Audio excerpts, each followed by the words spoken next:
Agora o modo PWM, gente, que é o mais usado aí, né? Como eu disse, o mais famoso, né? Então você consegue alterar o ciclo de trabalho de um PWM, configurar a frequência dele, né? Vocês vão ver que, de acordo com a frequência que você escolhe, você consegue também melhorar ou piorar a sua resolução, tá? Então você vai ter um sinal de frequência fixa, onde você consegue alterar o tempo que esse sinal fica alto em relação ao tempo que ele fica baixo, né? Ou seja, o ciclo de trabalho dele, você consegue manipular aí no firmware, tá? Para a grande maioria dos microcontroladores aí de 8 bits, o PWM é de 10 bits, tá? Então, o que é isso? O ciclo de trabalho dele você manipula com 10 bits, tá bom? Isso está influenciando a resolução, né? Em quantas partes você consegue subdividir isso aqui, né? Para tornar a sua variação bem suave, né? Tá? Então, aqui, pessoal, está a expressão, né? De qual seria a componente correspondente aqui em corrente contínua, né? Daquele PWM, tá? Então, se você tem um aqui em frequência de 50, em ciclo de trabalho com 50%, né? Uma onda quadrada, a 5 volts, tá? Então, vamos supor, para facilitar minha conta aqui, que o período disso aqui é 1 segundo, ó. Não é lento assim não, né? Vai ser bem mais rápido. Então, se é 1 segundo, o tempo que ele fica alto, meio segundo, e o período do PWM, 1 segundo. Então, com essa expressão, você consegue encontrar qual que seria o correspondente corrente contínua, né? Então, seria ali, ó, meio, tempo que ele fica ativo, dividido pelo período todo, que é 1, vezes os 5 volts. Então, isso ali me daria 2,5 volts, né? 50%, 2,5. Então, estaria aqui, ó, sua componente VCC. Tá? É mais ou menos multiplicar aí pela porcentagem, né? É o ciclo de trabalho vezes a tensão que você possui. Olha esse desenho de cá, ó. Você tem aqui um ciclo de trabalho 50% também, de 0 a 5, né? E essa largura aqui você consegue manipular, ó, né? Então é liga, desliga, liga, desliga, liga, desliga. Se eu tivesse colocado um filtrozinho na saída do PWM passa baixa, né? Um RC, ó, passa baixa. Então você teria um sinal aí mais ou menos constante, né? Ele não estaria totalmente constante, teria um ripplezinho ali, mas você transformaria aí, né, para esse 2,5 que eu acabei de falar. Com mais capricho, colocando um filtro ativo, né, você consegue realmente ter um sinal constante aí na saída. Dependendo da aplicação, tem cargas aí que o comportamento delas é lento, né, então você nem precisa retificar, você nem precisa transformar esse sinal em um sinal contínuo, né, e a carga não vai perceber os solavancos, se a frequência for muito alta aqui, para a carga que não é sensível a isso. O exemplo aí, um LED, né? Se você põe esse PWM no LED, você nem precisa pôr filtro nem nada, a gente não vai conseguir enxergar ele piscando, né? A gente vai realmente enxergar o brilho médio dele, tá? No caso do ventilador aí, a mesma coisa, do cooler, né? Um PWM de frequência alta, não precisa nem do filtro. Ele já vai alterar a velocidade proporcional ao ciclo de trabalho, mesmo com um sinal pulsativo, tá bom? Aqui é mais do mesmo, né? Só uma outra forma de ver aqui a transformação também do valor CC. Então, está chamando de DC aqui o ciclo de trabalho, né? O Duty Cycle. Então, eu multiplico o Duty Cycle pela tensão máxima, eu tenho ali o valor. No caso aqui, RMS ou CC vai ser o mesmo, né? E agora as configurações, né? Isso aqui é lá do datasheet do PIC, ó. Então, como é que configuro o período do PWM, tá? Vocês lembram lá o timer 2? Não sei se, eu cheguei a falar isso anteriormente, né? Falei que isso ia ficar claro aqui na aula de PWM. O timer 2, ele é o único que tem além do pré-scaler lá que todos têm, né? Ele é o único que contém aquele bloquinho Period Register, né? O PR. O que ele faz? Né? O timer 2, ele é um timer de 8 bits, tá? Então tem 8 bits. Só que aí, né, 8 bits, então, quando ele contar ter 255 mais 1, ele gera a interrupção, né, e volta no zero, não é isso? Já conta no zero. Gera a interrupção, 0, 1, 2, 3, começa tudo de novo. Tá? Então, esse PR aqui, ó, PR2, ele serve para quê? Para você encurtar a ocorrência dessa interrupção. Você pode encurtar para 200, para 100, tá? Então, quando você faz isso também, você está mexendo também no período da PWM, no período, né, ou no invés do período na frequência, né? Qual que é a frequência de PWM que você está querendo soltar? Qual que é esse período aqui? Ó? Tá? Então, você consegue manipular ele configurando esse period register. Então, o padrão dele é 255, tá? Se você não mexeu nele. 255 mais 1, vezes 4, vezes o período aqui do oscilador, né? Então, para um cristal de 4 MHz, né, o período é o inverso disso, tá certo? Vezes o pré-escala do timer. Se você está dividindo o timer 2, usando o pré-escala dividido por 4, né? Por 2, assim por diante, por 16, né? Então, tem essas opções lá. Então, com isso, você consegue definir, o PWM meu vai estar de, não sei, 1 kHz, tá certo? Definido esse período, né? Eu consigo definir o ciclo de trabalho, tá? Então, como que eu defino o ciclo de trabalho, né? Com essa expressão aqui, ó. Eu manipulo o ciclo de trabalho com essa expressão. Por isso que é bom, né? E eu já pus para vocês uma bibliotequinha que já faz essas contas. Então, a gente tem o PWM é de 10 bits, como eu adiantei para vocês, né? Então, a gente tem essa parte baixa aqui do registrador CCP, né? Pode ser o CCP 1 ou 2, que ela tem 8 bits. Mas como que eu consigo a resolução de 10 bits, né? Lá no configurador do CCP, eu vou mostrar os registradores daqui a pouco para vocês, tem mais os outros 2 bits, é o bit 4 e o 5. Então, né, com 8 bits do CCP, do registrador CCP, mais 2 do configura o CCP, a gente consegue aí os 10 bits, né, de resolução do PWM. Tá? É claro, gente, quanto mais você aumenta a frequência de saída do PWM, menor é a resolução. Né? Você vai perdendo resolução. Tá? E aqui está uma tabela, né, lá do datasheet também, com alguns exemplos, né? Ó, pré-escala, né? Pré-escala do time, 1, 4 ou 16 as opções. Então, qual que foi o valor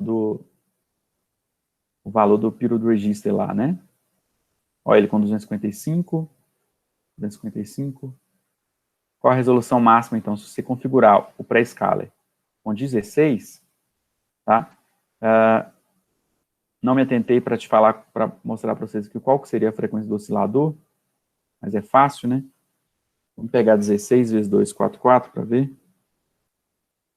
39 kHz vezes 4 Não, aqui eu estou com a aplicação bem lenta, né? Então, faltou a informação do cristal aqui, né? Depois eu vou recuperar isso lá.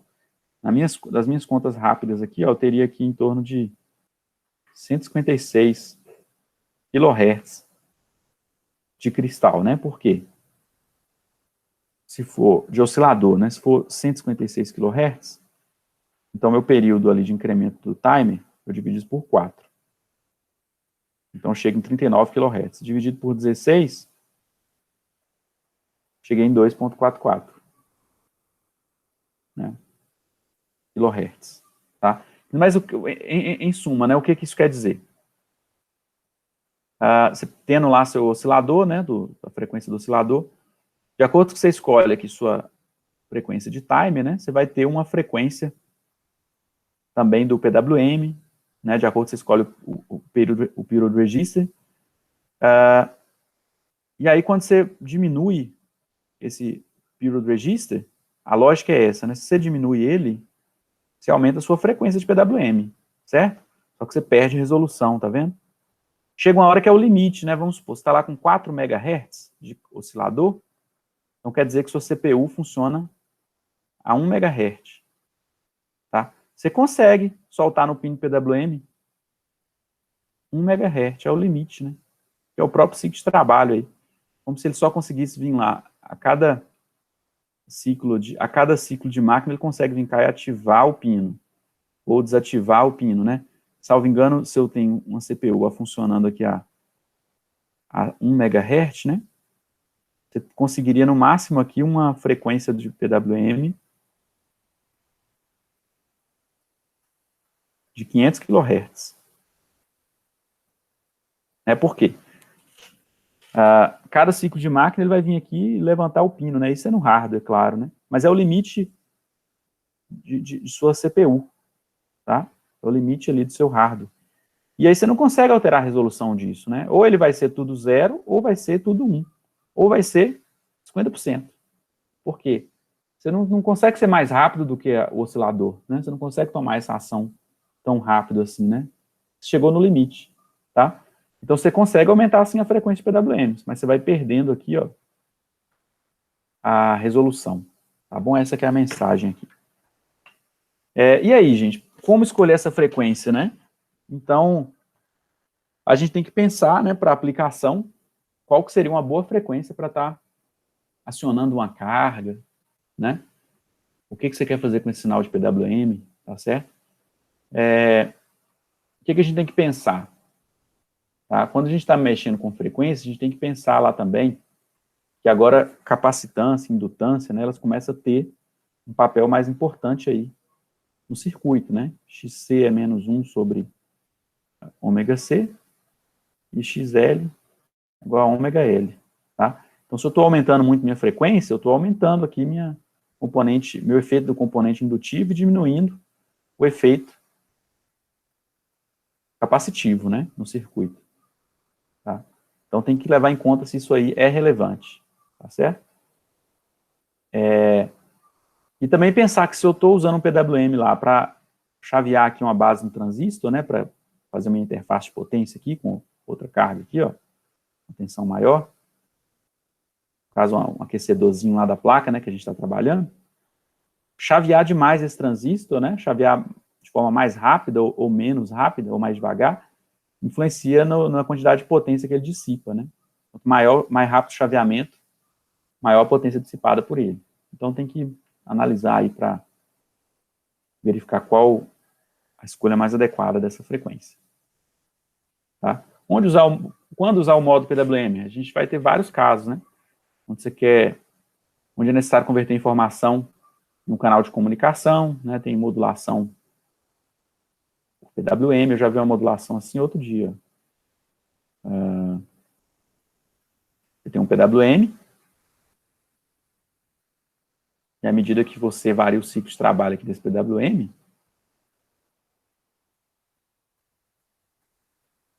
né, você está fazendo isso aqui no sinal. O desenho não ficou tão bom, né? Mas o que acontece? Você modula um sinal senoidal aqui, ó. O desenho não vou conseguir fazer muito bom. Tá? Então, mais largo, mais senoide vai tá indo aí junto com o sinal. Então, né, tem aplicações que envolvem a parte de comunicação. Situações de necessário controlar a potência, essa aqui é clássica, né? É o que a gente vai fazer aqui na aula, na prática. Então, a gente tem exemplo de controle de motor, para a gente gerar uma saída analógica, vou mostrar um exemplozinho do circuitozinho aí com um amplificador, alterar a intensidade de um LED em telecomunicações, né? Você consegue até pôr um buzz aí para fazer efeito de áudio, tá? Então, como é que configura o PWM, né? Claro que a biblioteca nossa já vai estar fazendo isso para a gente. A gente vai definir o período do PWM, escrevendo o período regista. Isso tem a ver com o cristal que vocês estão usando, né? Tá? Então, tem a equação lá atrás, no slide. A gente vai definir o ciclo de trabalho que ele vai operar. Então, a gente escreve tanto no registrador CCP, né? Registrador CCP, na parte baixa dele, ele tem a parte alta, não entra aqui na conta. E também os 2 bits lá do CCP-COM, tá? Que é o registrador que configura o modo CCP, vou mostrar daqui a pouco. Você tem que fazer o pino lá, ou o RC2 ou o RC1, né? De acordo com a escolha do qual módulo CCP você está usando. Você tem que mudar a configuração para saída, né? Então, você tem que configurar o tris com 0. Definir um pré-scaler para o timer 2. O timer 2, que ele é a base de tempo do PWM, tá? Habilitar o timer 2 e configurar o CCP como PWM. Aí já está operando o seu PWM.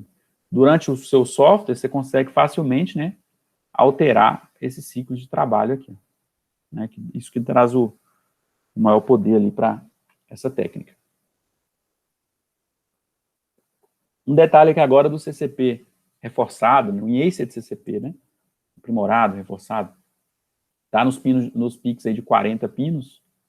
O CCP1 geralmente tem essa funcionalidade, porque ele tem possibilidades lá, né, esse aprimoramento, né, para fazer controle de ponte H. Pode fazer em meia ponte, ponte completa, você consegue selecionar a polaridade, consegue fazer um controle de banda morta, tá? Desligamento automático, tudo via hardware você consegue configurar, tá? Os pinos associados estão ali, ó, é o pino RC2, RD5, RC6, RD6 e RD7. Esses 4 pinos, né, podem ser são associados, né, com as funções de PWM reforçado. Aqui está o exemplo, né, de um controle em meia ponte. Então, você já vai ter um sinalzinho aqui de PWM, aqui, tanto aqui quanto aqui nesse outro pino. Olha que interessante, né, já. Você só precisa da parte ali de MOSFET, né, para estar ligando sua carga, tá? E da alimentação, claro, né. E aqui um exemplo em a ponte, meia ponte padrão, né? Aqui está a meia ponte, o drive de meia ponte com a ponte completa, né? Então, você ainda usa só 2 canais de PWM, já é possível, porque um canal tanto vai nesse transistor quanto nesse, só que aí a lógica de cada transistor tem que ser diferente, né? Tá certo? Se fosse um TJB, né? Se aqui fosse um NPN, aqui tinha que ser um PNP. Tá? E a ponte completa, onde cada transistor recebe realmente um sinal PWM. Tá? Então, essa é a função do PWM reforçado. Fazer controle de ponte H.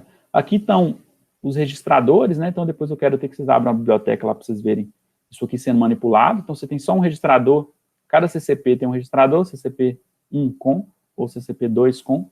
E a gente escolhe, né? Eu quero PWM, né? Qual a função que eu vou querer? Então, se for PWM, é essa opção. Tá? Olha os 2 bits aqui para o PWM passar, né, para o PWM funcionar realmente em 10 bits, né, a resolução dele. Os outros 2 bits também estão nesse registrador. E bit 7 e 6 não implementado. Então, esse bit 5, 4 e 5, você escolhe se você quer. Né? Aliás, com o bit 4 e 5, são os outros bits para você escrever para ajustar o ciclo de trabalho lá do PWM, tá? Porque são 10 bits, beleza? Para captura e compare aqui não tem nenhuma função. E aqui os de 0 a 3, né, você tem esse monte de opção aqui, né? Que a gente estava falando na aula, né? Se for captura, você quer que ele captura a cada borda de subida, a cada borda de descida, a cada borda de subida, a cada quarta, a cada 16ª. Se for compare, né, qual que vai ser a ação que você vai tomar lá no pino do PWM, vai pôr para nível lógico alto, nível baixo, mudar de pino, e assim por diante. Tá bom? Aqui ele muda de pino, né, no compare. Tá? Esse aqui, se pôr tudo 0, ele desabilita o módulo, né? Tá certo? Aqui para os dispositivos de 40 pinos, né? O detalhe é que você tem as outras opções aqui, ó, né, para controlar ponte H. Tá certo?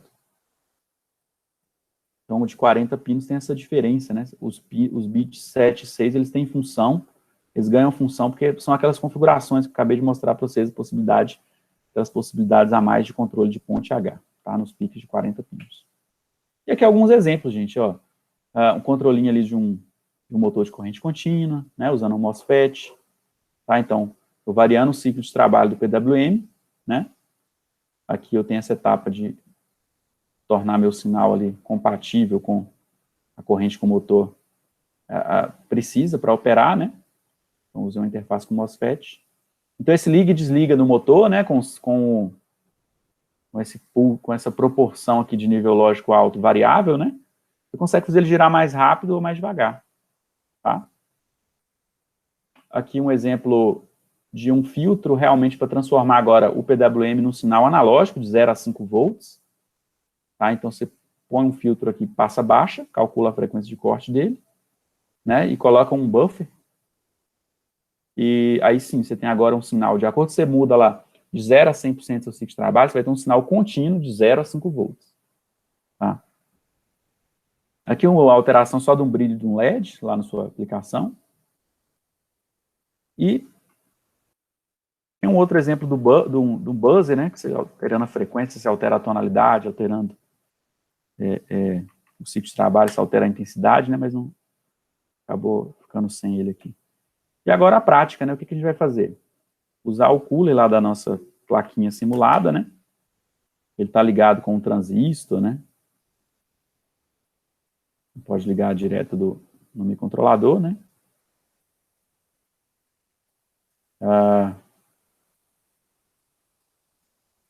Daí a gente vai verificar aqui, né,